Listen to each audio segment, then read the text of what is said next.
Kuala Lumpur is the capital city of Malaysia, known for its impressive skyline, multicultural heritage, and vibrant food scene. There's truly something here for everyone. In this video, we're going to tell you guys our first impressions of this beautiful city. Hello and welcome to Living Abroad. My name is Alex. My name is Pam. And in this video, I'm going to tell you guys our first impressions of beautiful Kuala Lumpur. And right now, we're in front of the beautiful and amazing the Petronas Towers. Let's go to the back and we'll talk to you guys about our first impressions of Kuala Lumpur. Yes, it's so hot. It's very hot. My eyes are burning.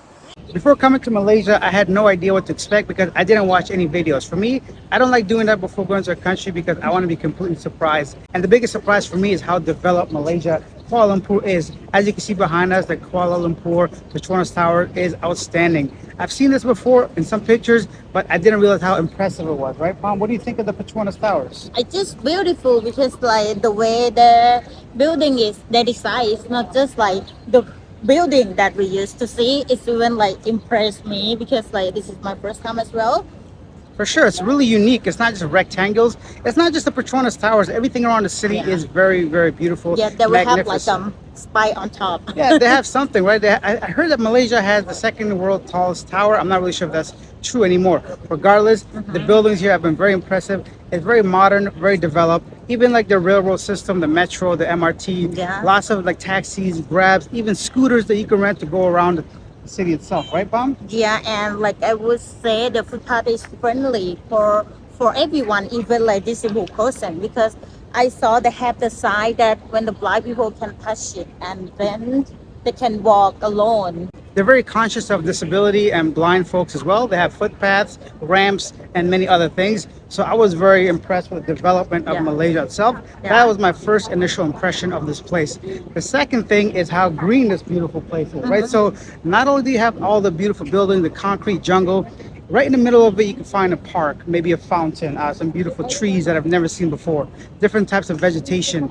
And it's really unique because it's not something that I'm used to. Of course, it's a tropical country, but I assume you can only see things like that on the islands, but not in Kuala Lumpur. I'm also impressed with that too. Yeah, it's just like so beautiful everywhere we walk. Like I really enjoy even like it's so hot and the traffic is not just like Thailand that it's just so crazy every time, all day, all night. Yeah. But here it's just like I feel more relaxed when I'm walking in the street. The sense of feeling more relaxed. You don't have to always watch out for motorcycles. Of course, it's gonna be one or two weird drivers, but overall, I feel like the city is well designed. Kuala Lumpur, especially KLCC, seems to have had in mind everybody, pedestrians, drivers, all kinds of things. My next impression of Kuala Lumpur and Malaysia is how nice the people are, right? People have been very, very friendly. Now, at first, I was a little hesitant because I wasn't sure if they wanted something from us, like money, or try to scam us. But as I spoke to more and more people, I realized they're genuinely friendly, especially taxi drivers suggesting where to eat, what to do. The street vendors, when they're making our food, they're very curious. Even the people that take photos of you in front of the Petronas Towers, if you say no to them, they're very kind. They shake your hand, say a wave or something.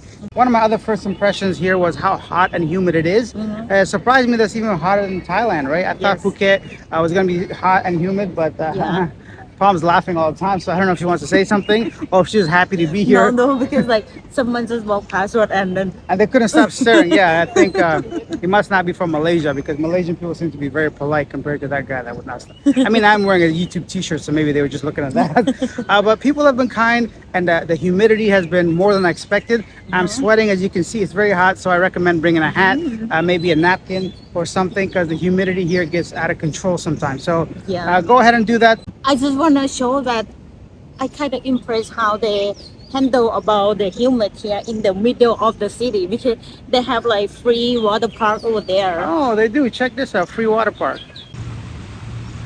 Although KL is the capital city of Malaysia, the cost of living isn't so bad, actually, to be fair. So what I mean is, compared to the West, of course, Canada, US, any Western country, you still get a lot for your buck over here, especially if you're earning USD, euros, and spending here.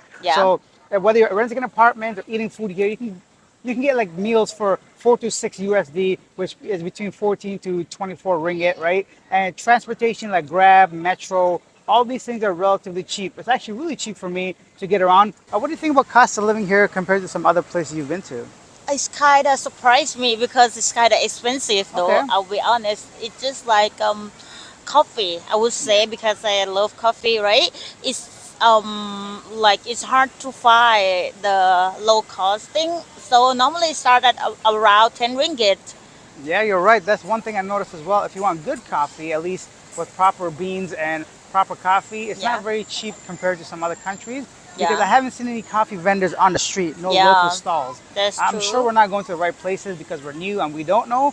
But one thing for sure, coffee seems to be a little bit expensive. If Yeah. you guys know any coffee places, let us know, please, so we can check those out. And what else? What do you think about like the food at the stores and restaurants? How about the cost of food? Is it similar or different? Different, totally different. It's just like I would say it's a little bit pricey. That's I kind of like surprised. Even though like from street vendor, yesterday we bought something from street vendor. It's kind of like boiled things, put it Yeah. together. It's not that much, but it start around 8 ringgit already. Oh, okay, yeah. So I guess for Palm's experience coming from Thailand, things are a bit more expensive, and us coming from India as well. India was super cheap compared to here. Exactly, exactly. I'm speaking compared to like Toronto, Canada, New York, London, all those places. It's still a lot better than living there for Yeah. sure, but not as good as Thailand or India, right? Yeah, So it's just like kind of surprised because normally street food in Thailand will start around 2 ringgit here. yeah. That's why here, like the cheapest that I can find start at 5 ringgit. So Okay. I would say it's just like a little bit pricey than I thought, but other than that, it's wonderful. Another impression I had is how diverse Kuala Lumpur is not only just the people, but the buildings itself. There are all kinds of different types of buildings, different structures. Yeah. Like we got Islamic mosque and temples and big, beautiful buildings. The people all look different. They seem like they come from all around the world, a melting pot of different cultures. I actually like that because it reminds me a lot about Canada. That's exactly how it feels, so I kind of feel like back home. It's very diverse. I see Arabic writing on the buildings, Chinese characters, of course, different styles, Malaysian. And tell me about you. Have you noticed like that at all, Palm? What do you think of diversity here? Yeah, it's just like they have like all kind of community. We see like at least three languages when we go in a restaurant, right? Chinese, English, Malaysian, and Indian. Yeah, and they have like their own little towns, like Little India or Chinatown, and different places. And we just got here. I can't imagine how many other types of people live here. So yeah, that was kind of interesting for me. Yeah. Different types of people. And last but not least is food. So Yeah. let's talk about food. For me, I like it because it feels like Malaysian food is like best of all the countries around here put into one thing. Yes, they like mix a lot of culture. Just like they said, like it's a multicultural here, right? So the food is just like influenced from so many flavors, so many country. I agree. I've tasted like, oh, they love tom yum here, right? That Yeah, flavor, yeah, which is yeah. a Thai flavor. I've seen curries, which is, of course, Indian flavors, and their own style of food, Malaysian, Japanese, sushi, and you can find Western food everywhere. Yeah, hot pot. Hot pot. Yeah, that's the thing here. I see the thing called like steamboat often. I'm not sure if that's their version of hot pot. Yeah. So all these things make Malaysia and Kuala Lumpur a beautiful place. I can definitely see myself staying long term, especially because it's so modern, Yeah. easily accessible. The people are nice. The food is great. So my first impressions of KL has been wonderful. Yeah, you will not get bored if you're here because they have like so many variety of food. Yeah, the food itself, because we're gonna go check out some night markets, right? So I can't wait to do that. If you guys want to see those kinds of videos, be sure to subscribe to the channel, hit the bell notification so you get notified when we release some more videos about the food, especially. I'm very Yeah. curious to see if there's any difference between Kuala Lumpur food and Penang and Cameron Highlands and all the places we went to before, right? So I will add like one more thing. If I can say one thing most impressive for me, I would say the street because it's beautiful and it's just like no wire in the air. Like the footpath is big and also the zebra cross is big. Like everything like is how can I say well managed. Yeah, it is well managed, well maintained. I've seen a lot of trash cans here as well, so it does seem like people want to be clean and like maintain their Oh cleanliness. yeah, I never see like a single piece in the street. Like, Yeah, I the haven't seen no trash. trash. There's no littering here, unlike many other major cities around Southeast Asia. One more thing I want to add, although from my understanding, Malaysia and Kuala Lumpur is mainly an Islamic country, it doesn't seem to be forced. It feels like people are wearing what they want. There's complete freedom. There's no judgment. I don't see people like staring at or like Yeah, Yeah. people seem to be free. I've seen people Yeah. wearing very little clothes to people wearing a lot of clothing, and Yeah. doesn't seem to be any kind of judgment going on Yeah. anywhere They there. just So wear whatever they want. yeah. So yeah, guys, let us know in the comment section. What do you think of what you've seen so far about Kuala Lumpur? If you've been here before, if you haven't been here, if this is the kind of place you want to visit, and hit the subscribe button, hit the like button, and we'll see you guys in the next video. Bye. Bye. Thank you. Something. Hi. It's raining again. It's been raining pretty much every day since I've been here at Kuala Lumpur and Malaysia. So I hope it stops soon.